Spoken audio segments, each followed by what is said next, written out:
I do think personally that it's almost too big to blow, and that we will be able to at least get that 6 week pause, which is really necessary. Just your response, first of all, to this news we've had overnight about the US carrying out its first aid airdrop. What do you make of that?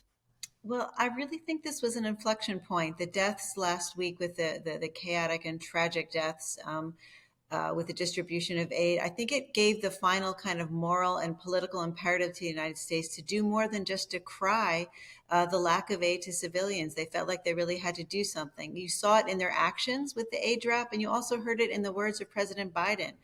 I mean, instead of that kind of double barreled, soft language, diplomatic language aimed at two audiences, he said, no excuses. I insist that they get more aid in to the Palestinians. So I think there's a real sharpening of message and action. And it's interesting because when we think about that in relation to discussions about a ceasefire, how much power do you think the US today and President Biden wields in light of his strong language in recent weeks and seemingly lack of action from Israel to address those issues? Well, I think that the U.S. does have a lot of leverage, and the next couple of weeks will show whether they use it. I mean, militarily, the IDF is heavily reliant on U.S. resupply. They could slow that down. Economically, there'll be a $50 billion bill to rebuild Gaza, and they understand that the Saudis are going to be active in that, and the Americans have leverage over the Saudis for that. Politically, Israel's diplomatically isolated. It's really just the U.S. that stands between Israel and UN sanctions. They have leverage in that sense. And finally, publicly, Netanyahu has a 70% disapproval rating, while Biden has an 80% approval rating in Israel. So very easily, the Biden administration could go over the heads of Netanyahu to the public and say, where do you stand? I mean, you see that on Monday, the War Cabinet member, Benny Gantz, is coming to Washington to meet with Vice President Harris. Netanyahu has not given his approval for that meeting, and yet he's going. So clearly, the administration is considering other ways to wield their power to get the results that they really demand and feel are right. You've worked previously at the State Department's negotiating team between Israel and the Palestinians. Just give us a sense of the challenges. We hear the outside reporting of the challenges of these kind of negotiations. Kind of take us inside the room, if you would, and talk about the concessions, the compromises, and the challenges of those kind of negotiations.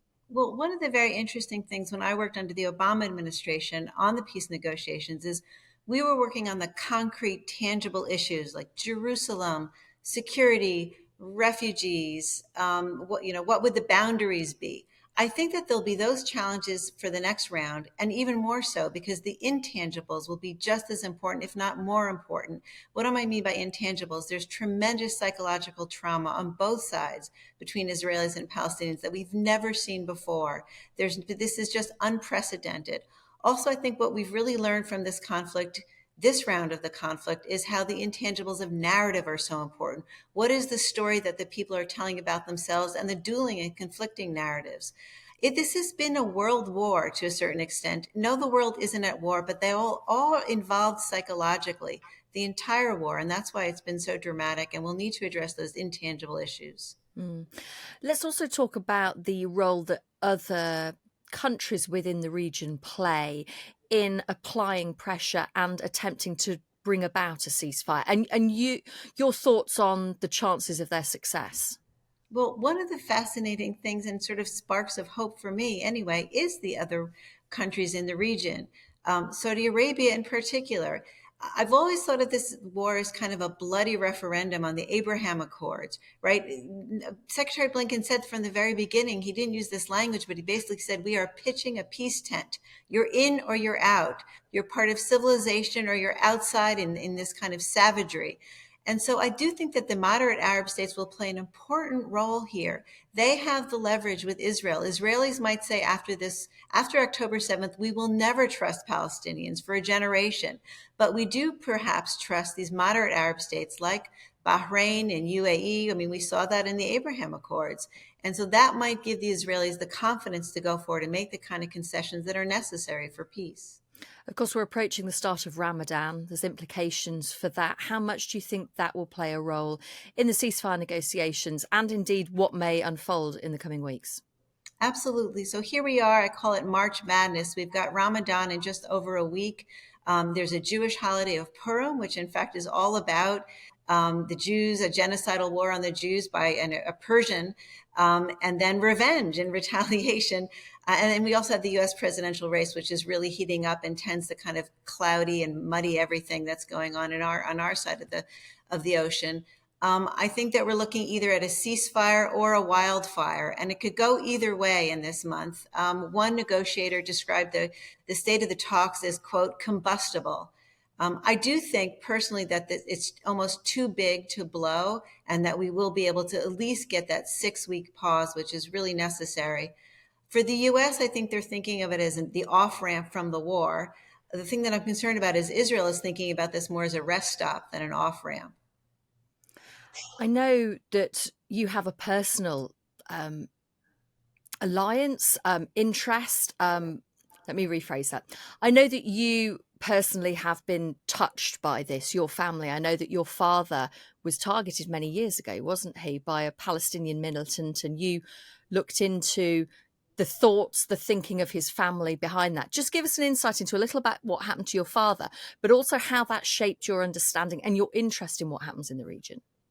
Well, I was young. I was a college student, and my father was a tourist in Jerusalem. And yes, somebody stepped out of an alley and shot my father in the head.